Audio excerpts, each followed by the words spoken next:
Hello friends, we are learning data type. Let's get more information. Okay, now we have seen this part. We have seen the different types of data, right? Now we are going to learn about data type conversion. We are going to get some information on converting one type of data to another type. How do you do that? Okay. Let me open this image I created for you. Now here you can see that it is a waterfall model of type conversion or data type conversion, converting from one type to another type. Now you can see that when you come to type conversion, there will be two types. One is implicit type conversion, another one is explicit type conversion. Okay. Let me open the MS Paint, or I can open this one only in MS Paint. Right click, open with MS Paint. Okay. Now there are two types, as I told. One is implicit type conversion. Another one is explicit type conversion. Okay. Now implicit type conversion we actually say as coercion, and explicit is actually called as type conversion or typecast or conversion. Okay. Now implicit typecast or implicit type conversion means it will happen automatically. Okay, the Unity will do it for you, or you can say that the C# will do it for you behind the scene. Whereas explicit conversion we have to do. We are the programmers, right? We have to do explicit typecasting. Okay, typecast means converting from one type to another type. You remember that one. Okay. Coercion in implicit, conversion explicit. You can remember something like that. Okay. Now one point you need to remember, this waterfall model will tell you what is implicit, what is explicit. Implicit means from top to down. If you go from top to down, it will happen implicitly. If you want to do in the reverse order, then that is explicit type conversion.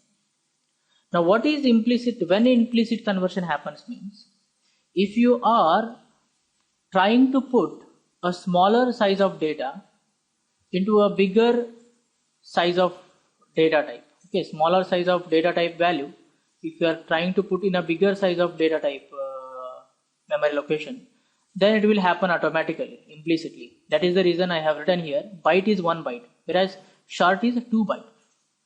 You can put a byte data, 1 byte of data into the two bytes of data, right? The short is 2 byte.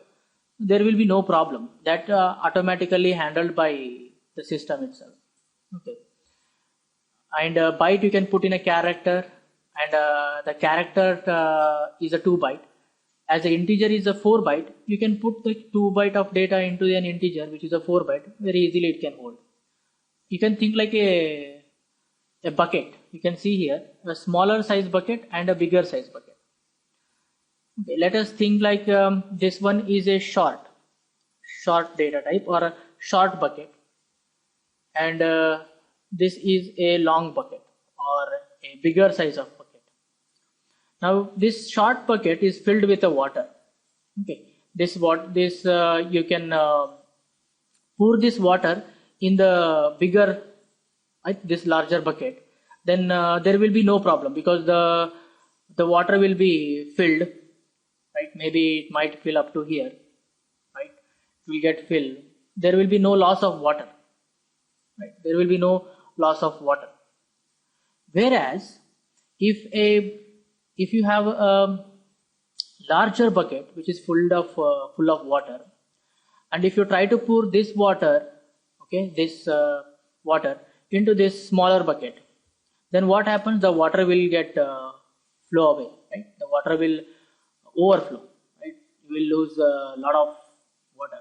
There will be a loss of water, right? If you try to pour that is called as it is something like we are comparing something like a type conversion. The same thing happens in the data type conversion also.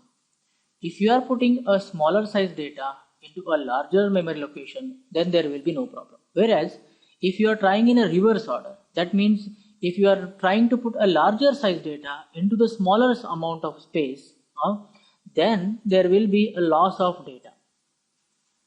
So if you are trying to do, even though you want, like if you want to try to put the bigger size of data into a smaller memory location, at that time you should explicitly tell to the system that do it for me.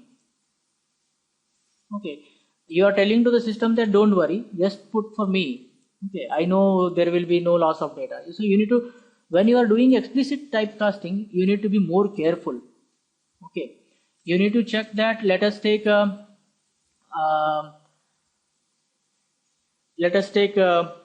you have this long larger bucket, right? It has filled only this much. Okay, now let us take this is empty. Okay, this bucket is completely empty. If you are trying to put this much amount of water in this smaller bucket, then there will be no problem. If this is full, then if you are putting the water inside, if you are pouring the water inside, then there will be a problem, overflow. Now, if you know that the water is filled only this much, okay, this much only water is there in the larger bucket, and you know very clearly that if you pour, there will be no loss of data, then at that time you should tell to the system that explicitly you need to do it. Okay. If it is full, okay, if this bucket is full, then definitely if you tell to system to do explicit conversion, okay, then you will be losing data. So there you need a little bit carefulness. I hope you are understanding the waterfall model. Okay, you can put the integer data into long data into double decimal. There will be no problem. There will be no loss of data if you are putting the smaller memory location to the bigger or larger memory location. Whereas if you are trying to do in the reverse order, then explicitly you should tell. If you are doing explicit conversion, then you should be more careful that you should not lose the data. Okay. So let us see a small a few example how we do type conversion in C# and how we can take care of. Okay. Let us start. I have a Unity already open and we have a C# code also ready. Okay. Let us start. Now let me show. Here I have a character type. Now we know that character is a 2-byte memory location. Let me say it as CH and let me put the value A inside it. I put in A. Okay. I have kept A. We know that the ASCII value of A is 65, and definitely we also know that 65 we can keep in a memory location of size short, because short is a 2-byte. 2-byte means 16 bits. So 2 raised to the power of 16 means in the short memory location you can have 65,536 numbers, right? The 65 is a very small number, and if I put that in a smaller memory location, let us take a byte. Okay, byte is a one byte. 1 byte means 1 byte. Okay, the byte means 8 bit. Right? 8 bit means 2 raised to the power of 8. You can have total 255, right? 0 to 255. The maximum value that you can store is 255. And we are going to try, okay, byte 1. I will try to put CH. Okay, the character. This is 2 bytes. But we know that this bucket, okay, think like this CH is going to, can have a very big number, but it is having at present only 65 inside it. Okay, we know the value of A is 65. It is something like this. Okay. This is a character and only this part is filled with the water. Just think like this bucket is a byte. Okay. Whatever the water is there here, it is properly filled in this one byte. There will be no problem. Okay, like that. Now let us see what happens if I do like this, because this is 2 byte. If you try to put a 2 byte data into a 1 byte memory location, then the system won't do. Right? The system won't implicitly convert. That will not happen. Okay, let us save and let us see whether we get any error message or not. You can see that error we got. Cannot implicitly convert type char to a byte. An explicit conversion exists. Are you missing a cast? It is telling that, are you missing a typecasting? Right. Now it is telling us that I cannot store this 2 byte of data in 1 byte. I cannot do. Okay. Now it is telling that if you want me to do a casting. Now what I do, I will say here byte. Now remember that you have to use 2 brackets, opening bracket and closing bracket, before this variable name, and you should put to which type you want to convert that data. Now remember that we know that 65 we can store in byte 1 because it can have maximum 65. Maximum value is 255. So 65 is we can easily store. We don't lose any data. Right? We won't loss. There will be no loss. I know. At that time, I am going to do this typecasting. No problem, right? Let us see. Debug.log what we get in byte 1. Whether we lose any data or not. Now we should not get any error because explicitly we are telling to the system that do it, man. I know that 65 can be stored in a byte memory location. So do it for me. Let us save and check out what happens. First thing, error should go. Yeah, error has gone. And let me run the code. You can see that we got 65. There will be no loss of data. Nice. Right. There is no loss of data. We are getting the proper output. Nice. Now that is called as explicit conversion. Okay. Let me show one example for implicit conversion also. Let us take, we have a short memory location like S1, and short can have a negative as well as positive value. Right? We have seen in the last class. Let me put 32,100.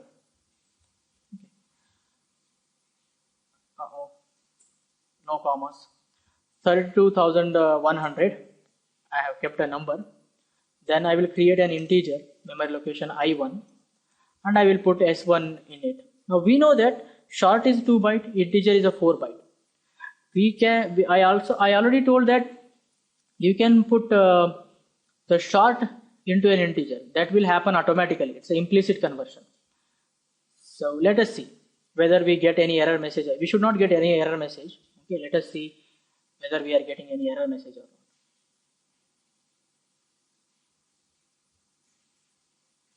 Okay. There are no error message, but we have warning that we are not using this. Let me clear this. And let us debug.log and check. Debug.log. Let us display S1, the value of S1. Now we should see here 65, here we should see 32,100. Let us save and come back and let us run.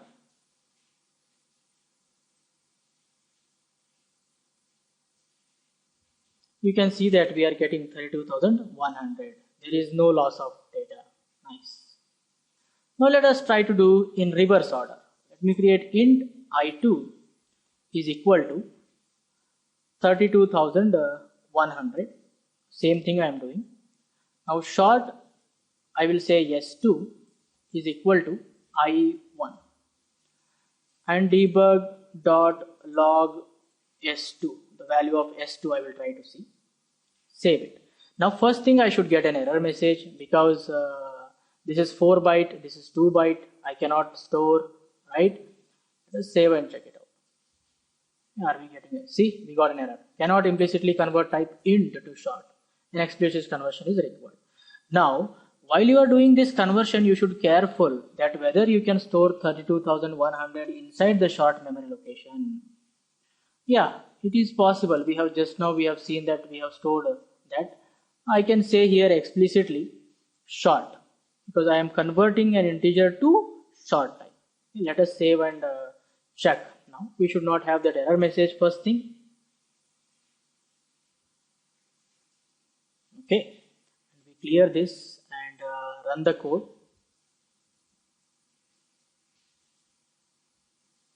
You can see that we have got last value 32,100.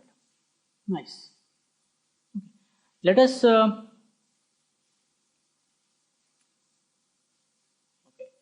us try to put a little bit larger number. Okay. Let me put 35,000. Okay, let us save this one. And let us check out now what happens. First of all, of course, we will not be getting any error message here because we have told to system that do this for me. Now let us check it out what happens. Let me clear this.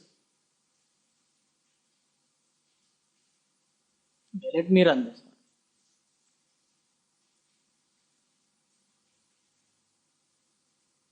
Okay, you can see that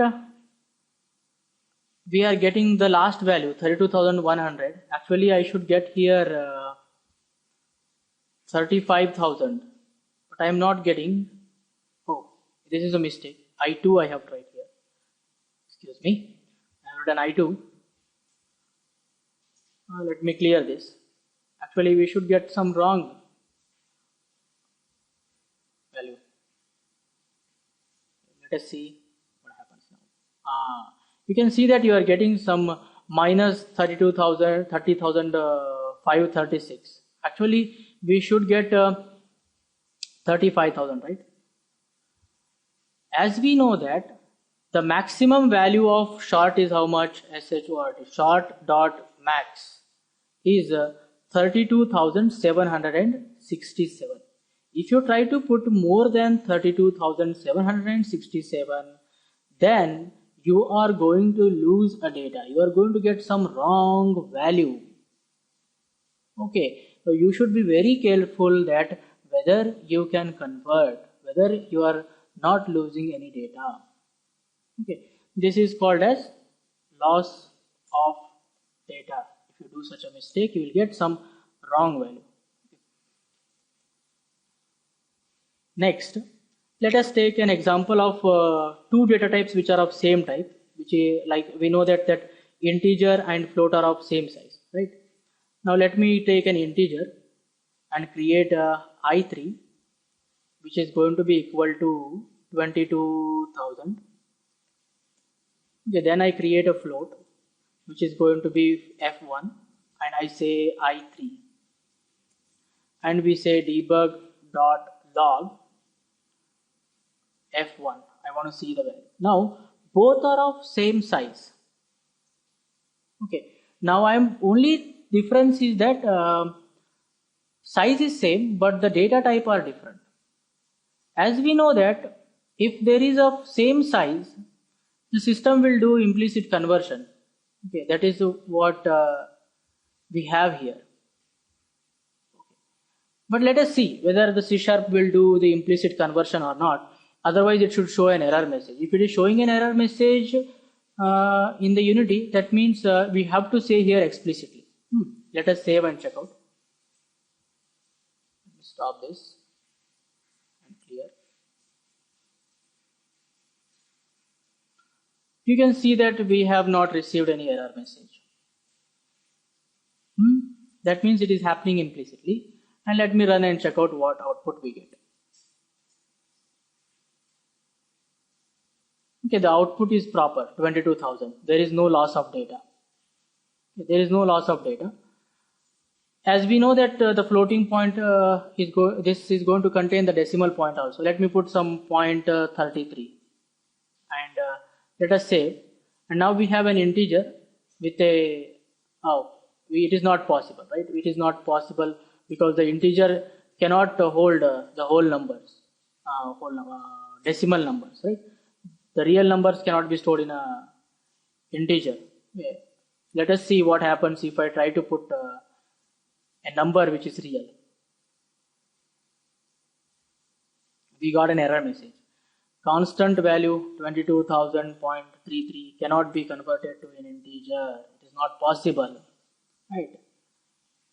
It is not possible. Okay, let me clear this and come back to the code. Let me remove this and let us do that operation here down. I'll create one float and I give a name as F2, which is going to contain 22 point, or let us take 3.142 and F. We have to put F because it's a float value. And I create an integer which is going to be I4. Please note that I am using I4, F2 and all. It is just for explanation I am using. In games or while making software, you will not be using such terms. It is not a good idea. I told you that you should use a meaningful name. Okay. Now I4, I am going to put F2. Okay, and I just say debug.log I4. Okay. Now definitely we will get an error message that it cannot store a floating point value in an integer memory location. Okay, let us save and come back. Okay, you can see that cannot implicitly convert type float to an integer. An explicit conversion is required. That means if I come to an image over here, if you are trying to put an integer into a float, it is okay. Whereas if you are trying to put a float into an integer, it is not allowed. Okay, that is the reason I have removed the arrow, two-way arrow. Okay, there will be no implicit conversion if you are trying to do in the reverse order. That you should remember. Nice. Now I should say explicitly. Okay, I will say explicitly. I have to convert it to. I am telling that okay, man, put this one inside I4. But one thing you need to note here that you will be having a problem called as loss of precision. Precision means what? After the decimal point, whatever the values you have, that is called as a precision. Single precision, double precision, we say. Now, if you are, as we know that the integer is going to hold only whole numbers, if you are trying to put 3.142 F, then you are going to lose this precision. Only the 3, the whole number will be stored in the integer. Let me show the output. You should get only 3 over here. Let us save and run and check. Now we should not have this error because we have typecasted already. Super. And let us let me check once whether I am displaying I4. Yeah. Let us run and check. And you can see that we have only 3. Okay. We have only 3. So please remember that whenever you are doing a typecast, be careful that are you losing some data which might be important for you later. Okay. Always choose a proper data type and always check that when you are doing conversion, are you having implicit, there will be no problem because the system will do, there will be no loss of data. Whereas explicitly if you are doing, then definitely you should need to take care of it. Okay. Then even we have, if you want to store very large amount of data, then you can use a long data type. Okay. Long means very long. Okay. L1 is equal to, let us take 1, 2, 3, 4, 5, 6, 7, 8, 9. Okay, very big number you have, 9, maybe still more. I can try to put 8, 7, 6, 5, 4, 3, 2, 1, and I put L at the end for long. And let me check whether this much amount of data it can show me or not. Debug.log L1, save it, and let us check it out whether this much data is possible to store and display it. And anyhow, the system will show in different way. Let's see. And let us run and check.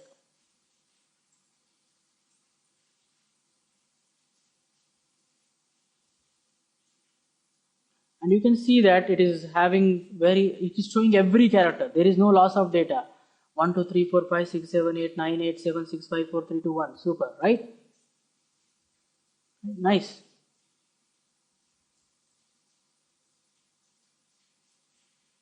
Okay. Now that is all about typecasting. What are the problems that you get? How do you need to take care of? And even I want to show you one more simple type about float and double. Okay.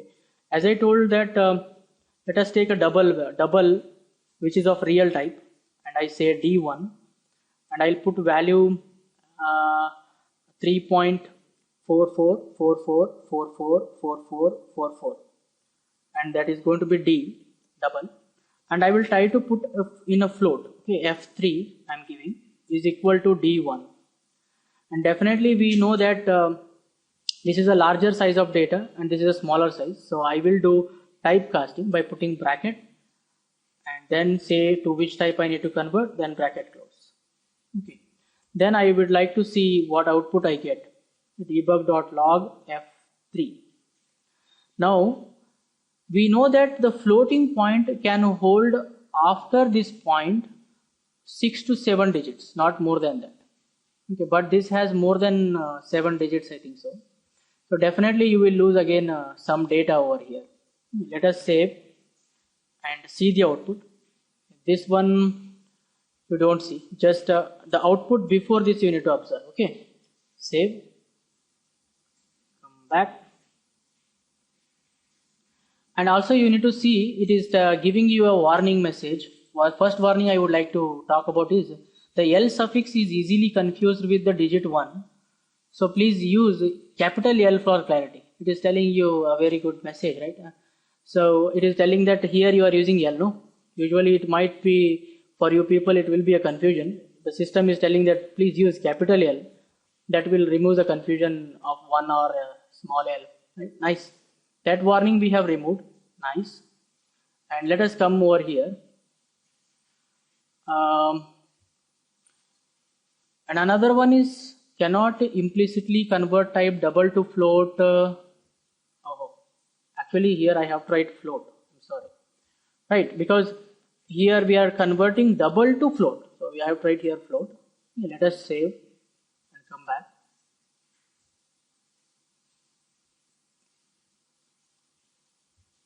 The error message gone. And let us run and check.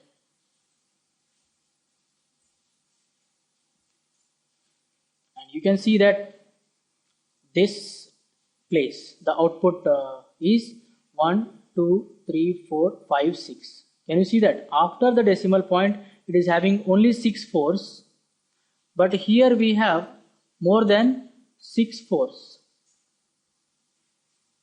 Right? We have lost 4 fours.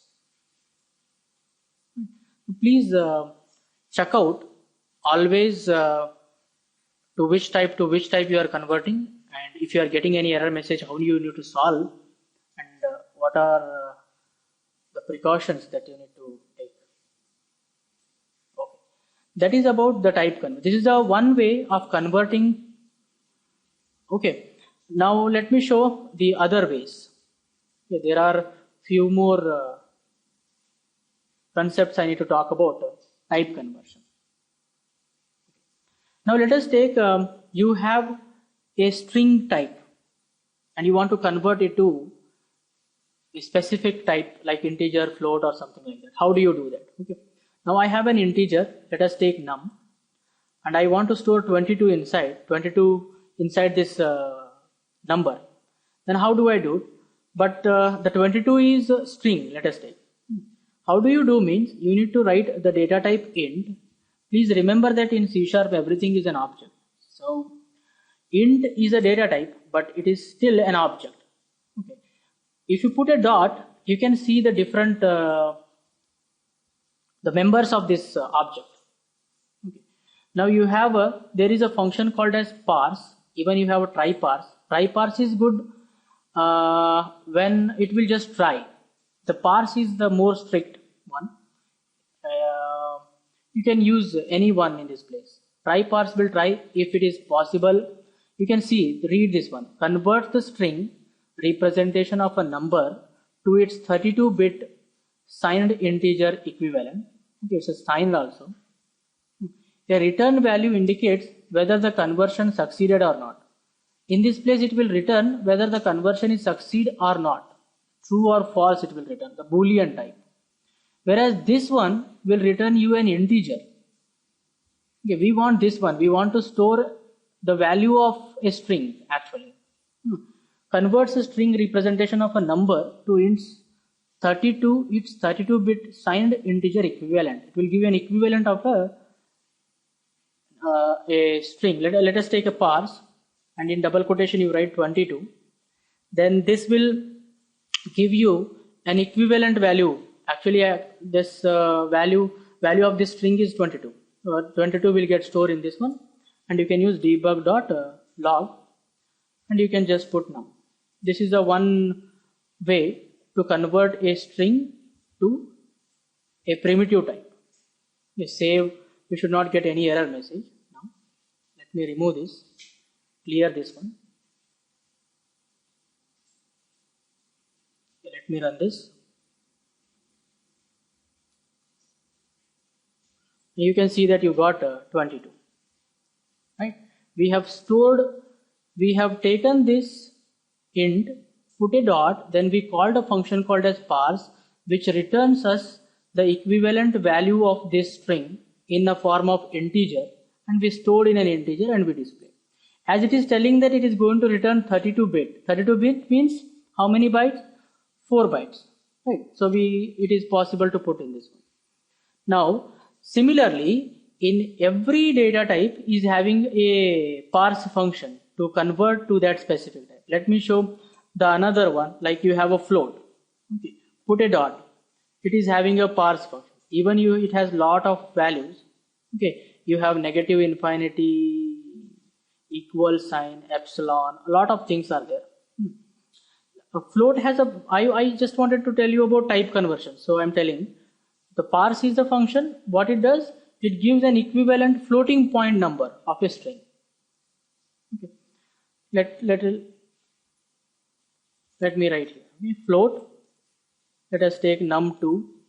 You have a float dot parse, and you can put a string 22.22 double quotation close, and you can see debug dot log, and you can say num2 bracket close semicolon, save, come back, and just clear this and run the code.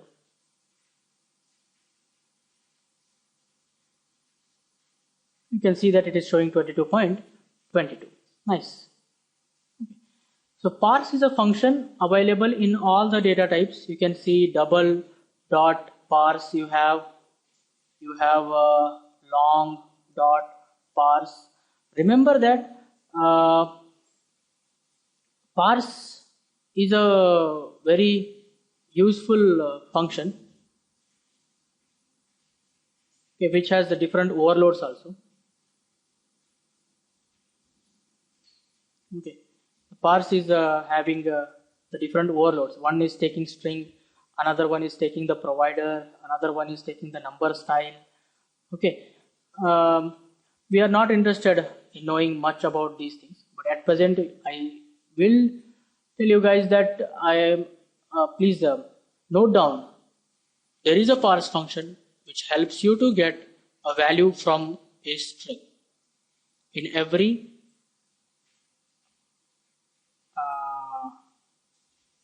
data type, almost all data type I can say.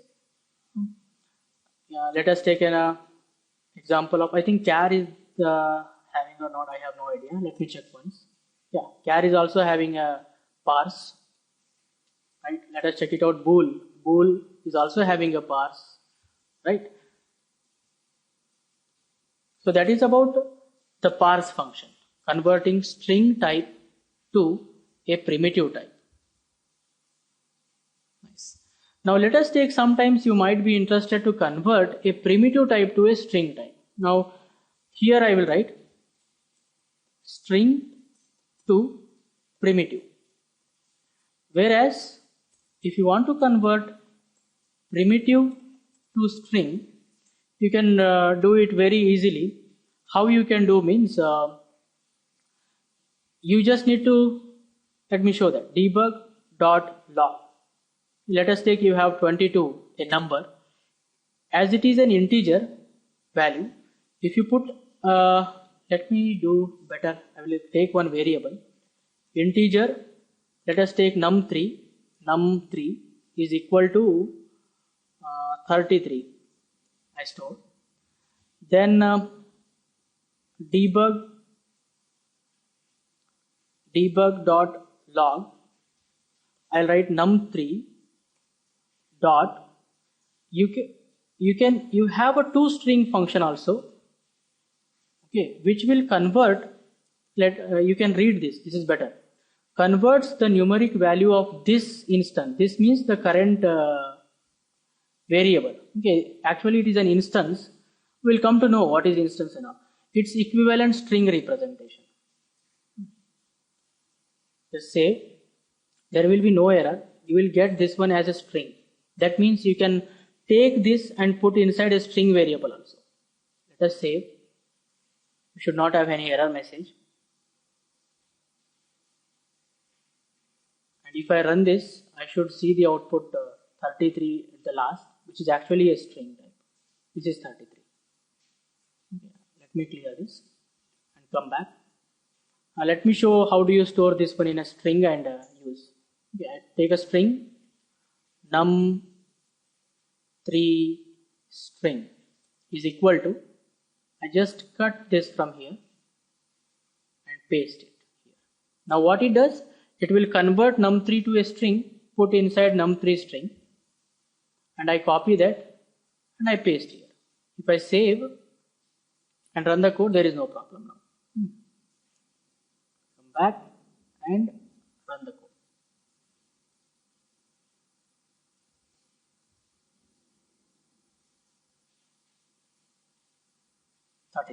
No error, no problem. I would like to tell you about functions. Please always remember that whenever you are using a function, you need to see its syntax and read the summary. Okay, you can see toString is of, it is returning a string type. If it is returning a string type, then left hand side you have to create that type of variable. Okay, that is most important. And here you can see the parse function, the syntax is float. So left hand side I created a float, and also you can see it is asking for a string, so I passed a string. And also you can see how you can read about that information. Okay, what it does. By this you will learn a lot. Okay. And remember, I will tell you what is this dot operator. Okay, why this is called as an instance. There is we have to go still more far. Even you can see in front of debug dot I have used. Dot is actually called as a member access operator. If you want to access any member inside that class or object, we will be using dot. We'll come to know that. Okay. So this is the another way of converting, how you will convert a string type to primitive type and primitive type to a string type. Okay. Remember that every data type has one important function called as a parse, and all primitive types have another function called as one function called as parse and another function called as toString. Okay, and this is how you do. Okay. And also C# provides you one more important class which is called as convert function. Okay, there is no convert function you can see here. It is not showing. Actually, it is in .NET framework, not in the Unity engine. Okay, this we have imported only Unity engine. We are not using here the .NET namespaces. Okay, if I using system namespace, which is from the .NET framework, the system namespace has that class. If you see here, now you should see the convert class available. Convert class is present inside the system namespace. What it does, converts a base data type to another base data type. Okay, it will convert the primitive types, basics data type, one type to another. Let me show one example for you guys. Let us take integer num is equal to, I'm using convert class.